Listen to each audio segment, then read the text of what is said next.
tentang penghapusan kekerasan dalam rumah tangga. Dari data Pusat Pelayanan Terpadu, PPT Seruni milik pemerintah Kota Semarang, tercatat tahun 2011 ada 318 kasus kekerasan dalam rumah tangga atau KDRT. Dan di tahun 2012 menurun menjadi 104 kasus. Namun di tahun 2013 naik kembali menjadi 120 kasus. Dari sekian kasus ini, terdapat sekitar 36 hingga 38 kasus KDRT yang ditangani oleh Pusat Pengaduan PKK Kota Semarang. Berdasarkan evaluasi dari PKK Kota Semarang, kebanyakan kekerasan dalam rumah tangga terjadi akibat faktor lemahnya ekonomi. Untuk mengurangi terjadinya KDRT, PKK sebagai pendamping korban KDRT menyiapkan sejumlah 12.682 kader pendamping keluarga yang tersebar hingga tingkat dasawisma atau di tingkat warga. Kader ini bertugas mendampingi korban KDRT dan turut menyelesaikan atau mendamaikan pihak yang berselisih selama belum menyentuh jalur hukum. Rata-rata dari kasus yang ditangani berakhir dengan damai atau rujuk. Ya, Mas ya. Perannya itu ada di kader pendampingan di RT. Itu harus punya peran ya. Kependampingan itu jadi psikolog ya.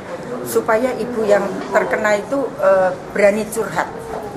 Nanti kan itu aib keluarga ya, suka gitu dibilangnya. Jadi bagaimana ibu ini punya peran untuk mampu menggali kenapa sih ibu sampai ribut terus. Kasus tahun ini informasi dari data dari Seruni 318.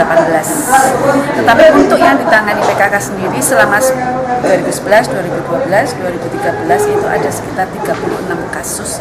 Tetapi kasus itu tidak kasus yang masuk ke ranah hukum. Jadi hanya tingkat pertama.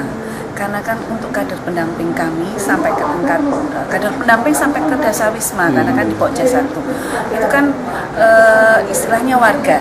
Jadi mereka akan melakukan tindakan preventif dulu, mendamaikan dulu. Berkat penanganan yang dilakukan, Kota Semarang terpilih untuk mewakili Provinsi Jawa Tengah dalam lomba penanganan KDRT di tingkat nasional. Diharapkan prestasi ini akan semakin memotivasi warga agar dapat mensosialisasikan bahaya KDRT. Melihat apa yang sudah dilakukan oleh ibu-ibu PKK beserta PPT Seruni, kami merasa bahwa upaya-upaya untuk mensosialisasikan pencegahan terhadap KDRT di Kota Semarang ini insya Allah sudah berjalan baik dan lancar. Dan alhamdulillah pada hari ini mendapatkan respon yang positif dari Provinsi Jawa Tengah untuk mewakili Provinsi Jawa Tengah Kelurahan Ngesrep ini di lomba PKDRT tingkat nasional. Mudah-mudahan ini terus bisa tersosialisasi kepada seluruh masyarakat. Sebagai upaya meminimalisir kasus KDRT, selain terus memotivasi warga supaya hidup rukun dan harmonis, tim penggerak PKK Kota Semarang juga akan memberikan pelatihan-pelatihan terhadap ibu rumah tangga untuk bisa berkreativitas sehingga bisa meningkatkan ekonomi keluarga. Tutuk Carita melaporkan.